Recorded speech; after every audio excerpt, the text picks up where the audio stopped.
જય માતાજી, જય મોગલ. હું તમારો અક્કા ગઢવી ને આજ હું તમને કહેવા આવ્યો છું મારા જીવનમાં બે અનુભવ આ મહિનામાં બન્યા. એક સારો અને ખરાબ. સારો અનુભવ મને ગુજરાત પોલીસનો મારા જીવનમાં બન્યો આ 15 દિવસમાં, 12 થી 15 દિવસ થયા. અને ખરાબ અનુભવ મને બન્યો સિવિલ હોસ્પિટલ રાજકોટ. મારા બેન છે, ગરીબ માણસ છે, ગૌશાળામાં નોકરી કરે છે, આખું પરિવાર. અને એ લોકો ચાલતા ચાલતા રાજકોટથી જતા હતા હળવદ માતાજી દર્શન કરવા માટે. અને વચમાં એક ગાડીવાળાએ મારા બેન રાતે 5 વાગે, 5 થી 6, 5:30 ઉડાડી દીધા ગાડીવાળાએ. અને ગાડીવાળો વહી ગયો અને હેમરેજ થઈ ગયું, બેભાન થઈ ગયા હતા. અમે લઈ ગયા સીધા, એ લોકો લઈ ગયા મોરબી સિવિલમાં. એટલે એ કીધું કે અહીંયા નહીં, તમે રાજકોટ સિવિલમાં લઈ જાઓ ફટાફટ. અહીંયા કલાક 2 કલાક અહીંયા બગડ્યા, ટાંકા બાકા લીધા, લોહી નીકળી ગયું જાજુ એવું. પછી સીધા સિવિલ હોસ્પિટલમાં રાજકોટ આવ્યા. હું અહીંયા પગી ગયો. પણ સાહેબ, એટલું ખરાબ અનુભવ મને સિવિલ હોસ્પિટલનો થયો છે. હું આપ સૌને કહું છું, સરકાર પૂરું ધ્યાન આપે છે, પણ અંદર હોસ્પિટલવાળા કોઈ ડૉક્ટર ધ્યાન નથી આપતા. સરકાર પૂરી દવા આપે છે, હોસ્પિટલવાળા નથી આપતા.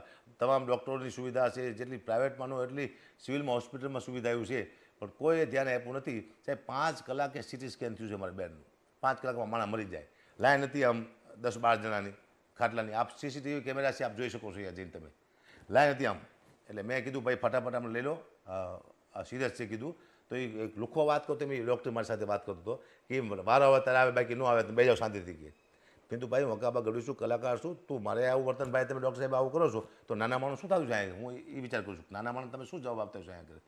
અને સાહેબ, મેં એમ કીધું, હું એમને કીધું તમે મારો વારો પહેલાં લઈ લો એમ. પણ આમાં સિરિયસ કોણ છે એ તમે જરા જુઓ, એને તમે પહેલાં લો.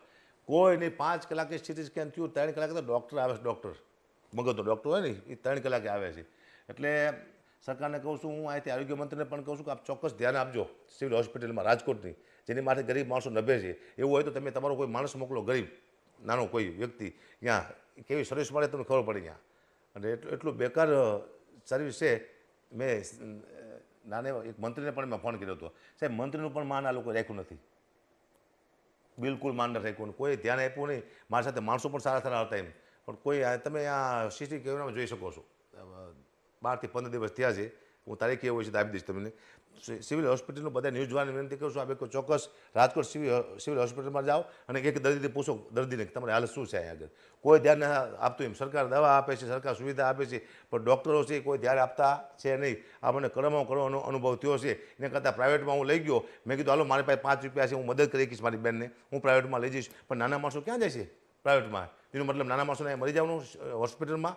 આવી ખરાબમાં ખરાબ સેવા આપે છે આ સિવિલ હોસ્પિટલમાં. આપ ચોક્કસ આનું ધ્યાન આપજો. પહેલાં આ મારો ખરાબ અનુભવ છે જીવનમાં પહેલી વાર, કે નાના માણસ શું થતું છે, ગરીબ માણસ. મને પહેલી વાર દયા આવી. મેં તો આ લોકો અકાબા નામ છે એટલી ઓળખાણ છે, છતાંય મારું કામ ન થયું તો નાના માણસ થતું શું છે? એટલે ચોક્કસ સરકારને કહું છું, આપ ચોક્કસ એકવાર ધ્યાન આપજો. આપણને સરકારને કદાચ ખ્યાલ જ નથી કે હોસ્પિટલમાં શું હાલી રહ્યું છે. સરકાર તો જે સુવિધા જોઈએ એ બધી સરકાર તો આપી દે છે, પણ સામે કામ કરવાના હોય છે ને, કોઈ ડૉક્ટર હાજર નહોતા, એક પણ ડૉક્ટર હાજર નહોતો અહીંયા. આપ કેમેરામાં જોઈ શકો છો.